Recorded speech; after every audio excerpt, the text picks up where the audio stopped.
Please subscribe Sadhguru Sai Creations.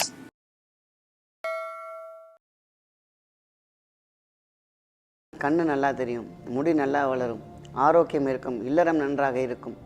உடல் சூடுங்கிறது பார்த்தீங்கன்னா balance இருந்துக்கிட்டே இருக்கும். இன்றைக்கி உடல் சூடு தான் எல்லாத்துக்குமே காரணம். வெறும் தோல் அலர்ஜி மட்டும் கிடையாது, தோல் மினுமினுப்புக்கு மட்டும் கிடையாது, தோல் வியாதிகளை போக்கக்கூடிய சக்தி மட்டும் கிடையாது ஆலிவரா. எல்லோரும் நினச்சிக்கிறோங்க ஆலிவரா ஜெல் இவ்வளோ ஈஸியாக இவ்வளோ மகத்துவம் கொண்ட ஒரு கற்றாழை நம்மளாம் இன்றைக்கி பார்த்திங்கனாக்கா நம்ம ஒதுக்குறோம்.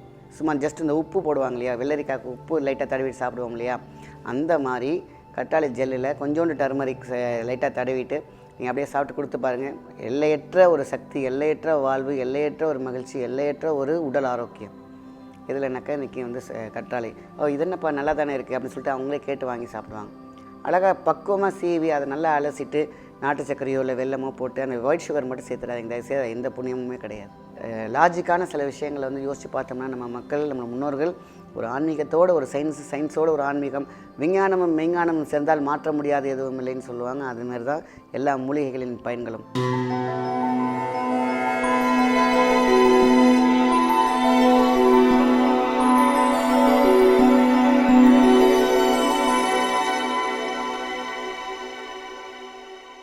வணக்கம், உங்கள் மாயன் செந்தில்குமார். இன்றைய பதிவு மிகவும் முக்கியமானது, மருத்துவ பகுதியும் கூட. நீங்கள் கற்றாழையை பற்றி தான் பார்க்க போகிறோம். கற்றாழையில் என்ன சார் இருக்குது, எல்லாத்துக்கும் தெரிஞ்ச விஷயம் தானே அப்படின்னு யோசிக்கலாம். ஆனால் கற்றாழையில் மிகப்பெரிய உயிர் ஓட்டம் இருக்கிறது. ஒரு மனிதனை நீண்ட ஆயுளோடு வாழ வைக்கக்கூடிய ஒரு தகுதியும் சக்தியும் எதில் இருக்குன்னு கேட்டிங்கன்னா கற்றாழையில் இருக்குது. அதான் செங்குமரி வீட்டில் வைத்தால் வீட்டில் உள்ள குமரி சந்தோஷமாக இருப்பாங்க. அதே மாதிரி செங்குமரியை உண்டு வந்தால் நீண்ட காலம் ஆயுளோடு நித்திய கல்யாணி ஆசீர்வாதத்தோடு இருப்பாங்க அப்படின்னு சொல்லியிருக்காங்க. நித்திய கல்யாணி ஆசீர்வாதம் கேட்டிங்கன்னா உடல் ஆரோக்கியம், நித்திய அன்னம் பூரணம் இருக்கு இல்லையா, அந்தமாதிரி உள்ள இருக்கக்கூடிய உறுப்புகளுக்கெல்லாம் மிகப்பெரிய உறுதியையும் சக்தியையும் ஆற்றலையும் பெருக்கக்கூடிய சக்தி கற்றாழைக்கு உண்டு. யாரெல்லாம் ஒரு சின்ன பீஸ் கற்றாழை எடுத்துக்கிறாங்களோ அவங்களுக்குலாம் நீண்ட ஆயுள். அதை எப்படி எடுத்துக்கணும் அப்படிங்கிற ஒரு முறை இருக்குது. சோற்று கற்றாழையை பார்த்திங்கன்னா ஒரு 7 முறை கழுவணும் அப்படின்னு சொல்லுவாங்க. கழுவிட்டு அதான் அந்த பச்சை, அதாவது நம்ம சாப்பிட்ற அளவுக்கு நீங்கள் 7 முறை நல்லாவே கழுவிட்டிங்கனாலே உங்களுக்கு பார்த்திங்கன்னா கசக்குமோ சொல்லிட்டு சாப்பிடாமல் இருக்காங்க. அதாவது நாட்டு கற்றாழையும் கிடைக்கிது, இப்போல்லாம் பார்த்திங்கன்னா ஹைப்ரிட் கிடைக்கிது. பரவாயில்ல, எது கிடைச்சாலும் அதை கொஞ்சம் கொஞ்சமாக உள்ளே இறங்க நம்மளுடைய ஆன்டி ஏஜிங்குள்ளே போயிட்டுருப்பாங்க. அது ஆணாக இருக்கட்டும் பெண்ணாக இருக்கட்டும் ஆன்டி ஏஜிங். நல்ல முடி கருங்கருன்னு வளரும். உடல் அன்று குடல். இந்த குடல் பார்த்திங்கன்னா இன்றைக்கி எவ்வளோ பேருக்கு நல்லா இருக்குன்னு நினச்சிட்ருக்காங்க. உடலில் இருக்கக்கூடிய கிருமிகள், அதாவது நல்ல கிருமியும் இருக்கும், கெட்ட கிருமியும் இருக்கும். இந்த கெட்ட கிருமி தான் அதிகமாக இருக்குது. ஜங்க் ஃபுட்ஸ் சாப்பிட்டு கெட்ட கொழுப்புகள், ஹார்ட் பிளாக்கேஜ், இது எல்லாத்தையும் அசால்ட்டாக தும்சம் பண்ணக்கூடிய சக்தி அந்த கற்றாழைக்கு உண்டு. கற்றாழை ஜூஸ் இந்த காலத்துலலாம் பார்த்திங்கன்னா வாரம் முறை, மாதம் 2 முறை நல்லா என்ன பண்ணுவாங்க, மோரில் கற்றாழையை நல்லா அலசிட்டு நல்லா போட்டு நல்லா ஆற்றி கொடுத்துருவாங்க. அவங்களாம் கண்ணு நல்லா தெரியும், முடி நல்லா வளரும், ஆரோக்கியம் இருக்கும், இல்லறம் நன்றாக இருக்கும். உடல் சூடுங்கிறது பார்த்திங்கன்னா பேலன்ஸ் இருந்துக்கிட்டே இருக்கும். இன்றைக்கி உடல் சூடு தான் எல்லாத்துக்குமே காரணம். இன்றைக்கெலாம் பார்த்திங்கன்னா அழகுக்கு கொஞ்சமாக சின்னதாக ஒரு கற்றாழை வச்சுருக்காங்க. வீட்டு வாசலில் அந்த காலத்துலலாம் பார்த்திங்கன்னா காம்பவுண்ட் ஃபுல்லாக இருக்கும், வீடு ஃபுல்லாக இருக்கும். அதை அறுத்து அவங்க தேங்காய் எண்ணெய்க்கு யூஸ் பண்ணியிருக்கிறாங்க, இன்டேக் எடுத்துருக்காங்க, அவுட்டேக் எடுத்துருக்குறாங்க. இந்த மேனி மிருமிருப்பு அப்படின்னு சொல்லுவாங்க. மிருமிருப்புனா அழகாக ஸ்பாஞ்ச் மாதிரி. கற்றாழையை ஃபுல்லாக உடம்பு ஃபுல்லாக பூசிட்டு 1 மணி நேரம் வச்சு குளிப்பாங்க பாருங்கள். உடல் ஆரோக்கியம். வெறும் தோல் அலர்ஜி மட்டும் கிடையாது, தோல் மினுமினுப்புக்கு மட்டும் கிடையாது, தோல் வியாதிகளை போக்கக்கூடிய சக்தி மட்டும் கிடையாது ஆலிவரா. எல்லோரும் நினச்சிக்கிறோங்க ஆலிவரா ஜெல் ஒரு ஸ்கின்னுடைய அழகுக்கு மட்டும்தான் இல்லை, மேல் பூச்சாக பூசினாலும் உள்ளே இருக்கக்கூடிய ஹீட்டை எடுத்து உள்ளே இருக்கக்கூடிய உள்ளுறுப்புகள் வரைக்கும் அது சக்தி போகும். ஸோ அதனால் எல்லோரும் கசக்குங்கிறத விட்டுட்டு நல்ல ஒரு அலசிட்டு நீங்கள் பார்த்திங்கனாக்கா ஒரு சின்ன பிள்ளை சாப்பிட்ற அளவுக்கு கூட கசப்பு இருக்காது. அதை வெல்லத்தோடு சேர்க்க வேண்டும். வெல்லம் இல்லைன்னா நாட்டு சர்க்கரை. அழகாக என்ன பண்ணுறீங்க, ஸ்லைஸ் பண்ணி வச்சுட்டு ஒரு பவுலில் ஒரு 10-15 பீஸ், சின்னவங்களுக்குனா ஒரு 2-3 பீஸ், கொஞ்சம் வயசானவங்களுக்குலாம் அதேமாதிரி ஒரு 6-7 பீஸ் நல்லா ஒரு பவுலில் வச்சுட்டு நல்லா நாட்டு சர்க்கரையை போட்டு நல்லா அப்படி எடுத்து சாப்பிட்டு பாருங்கள். அவ்வளோ டேஸ்ட்டாக இருக்கும். ஒரு ஜெல்லி சாப்பிட்றாங்க, ஜெல்லி சாக்லேட், ஜெல்லி பிஸ்கெட் சாப்பிட்ற மாதிரி இருக்கும். ஸோ இவ்வளோ ஈஸியாக இவ்வளோ மகத்துவம் கொண்ட ஒரு கற்றாழை நம்மளாம் இன்றைக்கி பார்த்திங்கனாக்கா நம்ம ஒதுக்குறோம். ஏன் ஒதுக்குறோம்? அது கசப்பாக இருக்கும், அது ஒரு ஸ்மெல் வரும். கற்றாழை நாற்றமும் போயிடும், அதேமாதிரி கசப்பும் போயிடும் இந்த 7 முறை கழுவும் பொழுது. அதனால் கழுவிட்டு அது அழகாக என்ன பண்ணுறது, எடுத்து காலையில் வெறும் வயிற்றில் சாப்பிட்டு பாருங்கள். குடல் அல்சர், குடல் சம்மந்தப்பட்ட வியாதிகள், ஏன் குடல் கேன்சர் கூட கிளியர் ஆகிட்டு ரெகுலராக எடுத்தால். இந்த குடல் கேன்சர், வயிறு சம்மந்தப்பட்ட கேன்சர், அதனால் இந்த ஒரு பதிவில் சொல்லிடுறேன். அதே கற்றாழையில் டர்மரிக்கில் லைட்டாக மிக்ஸ் பண்ணி சாப்பிட்டு பாருங்கள்.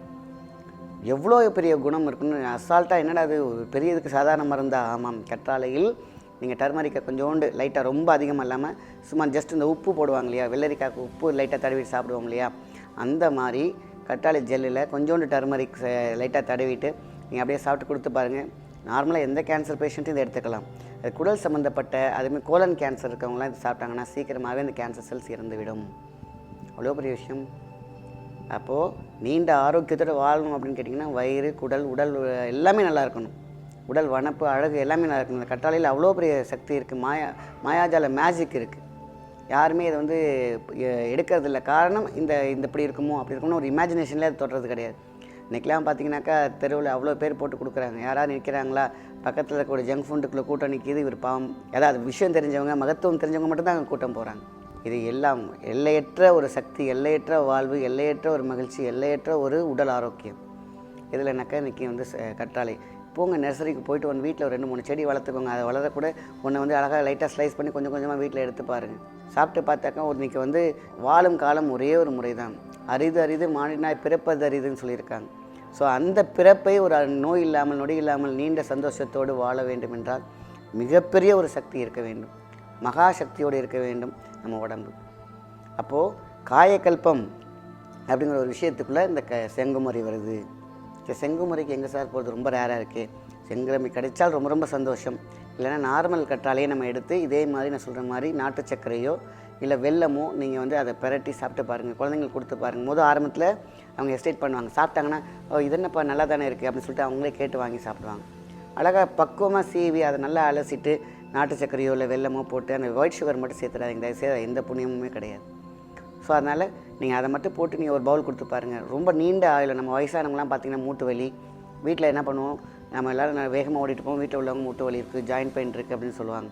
அவங்களுக்குலாம் இதை வந்து ஒரு உணவாக காலையில் எடுத்து கொடுத்து பார்த்திங்கனாக்கா அவங்களுக்குலாம் அவ்வளோ ஆரோக்கியமாக ஸ்ட்ரென்த்தாக நம்மளையும் பார்த்துக்குவாங்க, அவங்களையும் பார்த்துக்குவாங்க. அவங்களுக்கும் டென்ஷன் கிடையாது. மெடிக்கல் ரீதியான செலவுகளும் இருக்காது. இது ஒன்லி மூட்டு வலி மட்டும் கிடையாது, அவங்களுக்கு திடாகரோத்தையும் கிடைக்கும், நல்ல சக்தி கிடைக்கும், பார்வை கிடைக்கும். உங்களை டிஸ்டர்ப் பண்ணாமல் அவங்க வேலையை பார்த்துட்டு அவ்வளோ சந்தோஷமாக இருப்பாங்க, நம்மளையும் பார்த்துக்குவாங்க. ஸோ இன்றைக்கி வந்து நோய் நொடியை தீர்க்கக்கூடிய ஒரு சக்தி எதுக்கு இருக்குதுன்னு கேட்டிங்கன்னா ஒரு மிகப்பெரிய சக்தி இம்யூன் சிஸ்டத்துனாக்கா இந்த குமரி. அதான் குமரி இருக்கும் இடத்தில் அங்கே செல்வம் இருக்கும், குமரி இருக்கும் இடத்துல அங்கே பஞ்சம் இருக்காது, குமரி இருக்கும் இடத்துல ஆரோக்கியம் இருக்கும், நீண்ட ஆயுள் இருக்கும், அங்கே தெய்வம் குடிக்கொள்ளும், அங்கே வரலட்சுமி கூட இருப்பாங்க. வரம் தரும் லக்ஷ்மி அப்படின்னா என்ன அர்த்தம்? குமரி இருந்தாலே அங்கே லட்சுமி கடாட்சம் தான். ஏன்னா உடல் ஆரோக்கியம் இருந்துச்சுன்னா ஒருத்தர் நல்லா உழைக்க போகிறான், நல்லா சாப்பிட போகிறான். நல்ல ஒரு ஆரோக்கியம் இருந்துச்சுன்னா நல்ல தெளிவான சிந்தனை இருக்கும். தெளிவான சிந்தனை இருந்தால் நல்ல வேலை பார்ப்பாங்க, நல்லா ஸ்ட்ராங்காக வேலை பார்ப்பாங்க. அங்கே பணம் உள்ளே வந்து தானே ஆகணும். ஸோ அந்த மாதிரி லாஜிக்கான சில விஷயங்களை வந்து யோசித்து பார்த்தோம்னா நம்ம மக்கள், நம்ம முன்னோர்கள் ஒரு ஆன்மீகத்தோடு ஒரு சயின்ஸோடு ஒரு ஆன்மீகம், விஞ்ஞானமும் மெய்ஞானமும் சேர்ந்தால் மாற்ற முடியாது எதுவும் இல்லைன்னு சொல்லுவாங்க. அதுமாரி தான் எல்லா மூலிகைகளின் பயன்களும். இன்றைக்கி இது வந்து மதர் அம்மா அப்படின்னு கேட்டிங்கன்னா மூலிகை, அதுலேருந்து எல்லா மெடிசனும் வர ஆரம்பிச்சிருக்கு. ஸோ அதில் அம்மா யாருன்னு கேட்டிங்கனாக்கா செங்குமரி, குமரி, அதாவது கற்றாழை. அதனால் காற்றோடு இருந்தாலும் அதோட வாசம் வீட்டு போகும். காற்றாழை மாதிரி கற்றாழை. அதில் இருக்கக்கூடிய எனர்ஜி வந்து எலக்ட்ரோ மேக்னட்டிக் ஃபீல்ட். சாப்பிட்டாக்க எவ்வளோ பெரிய மகத்துவம். இது எல்லோரும் கொஞ்சம் உணர்ந்து இப்போ எடுத்து பார்ப்போம். உடலையும் குடலையும் பத்திரமா பாதுகாக்கிறதுக்கு செங்குமரியால் மட்டும்தான் முடியும். அதேமாதிரி குமரி, இந்த குமரி என்பது தான் கற்றாழை. கற்றாழை ஜூஸ் வாரம் ஒரு முறை. சில பேருக்கு அதை குடித்தா எனக்கு சளி பிடிச்சிக்கு சார். சளி பிடிக்கிறது வந்து என்னென்னு கேட்டிங்கன்னா உடல் சூடாக வெளியேற்றும் போது அனிச்சை செயல். உடனே என்ன பண்ணுறாங்க, ஆகா இது நமக்கு ஒத்துக்கலை, சளி பிடிக்கணும்னு நினச்சிக்கிறாங்க. அப்படி இல்லை. நீங்கள் எடுக்கும் போது சளி பிடிக்குதா, அது வேறு சளி. நம்ம வந்து கிருமியால் வரக்கூடிய சளி வேறு. உடல் வெப்பத்தை உள்ளே வச்சோடனே அது என்ன ஆகும், நம்ம அந்த ஜூஸ் குடித்தோடனே அந்த வெப்பத்தை வெளியில் தள்ளணுன்னே ஆகா நமக்கு ஜுரம் வந்துருச்சு, ஆகா நம்ம சளி பிடிச்சிருச்சு, அந்த வேறு. தொடர்ந்து நீங்கள் எடுத்துகிட்டு வாங்க, உங்கள் உடம்பு பழகிக்கும், நல்ல ஒரு வாழ்க்கை இருக்கும், அழகான நீண்ட ஆயுள் கிடைக்கும். நல்ல விஷயத்தை மற்றவங்க ஷேர் பண்ணுங்கள். நன்றி, வணக்கம்.